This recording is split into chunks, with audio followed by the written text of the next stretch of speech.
વાવથરા જિલ્લામાં મોડી રાત્રે ભારે પવન અને ગાજવીજ સાથે વરસાદ વરસતા અનેક વિસ્તારોમાં અસર જોવા મળી હતી। અચાનક આવેલા વરસાદના કારણે થરાદ એપીએમસીમાં ખુલ્લામાં પડેલી જણસીને ભારે નુકસાન થવાની ભીતિ સર્જાઈ છે।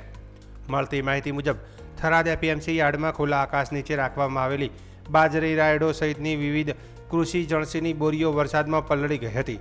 વરસાદને આગાહી હોવા છતાં કેટલીક જણસી ખુલ્લામાં જ રાખવામાં આવી હોવાનું સામે આવ્યું છે, જેના કારણે વેપારીઓને આર્થિક નુકસાન ભોગવવાનો વારો આવી શકે છે। વરસાદના પાણીથી પલળેલી જણસીની ગુણવત્તા પર અસર થવાની શક્યતા વ્યક્ત કરવામાં આવી રહી છે।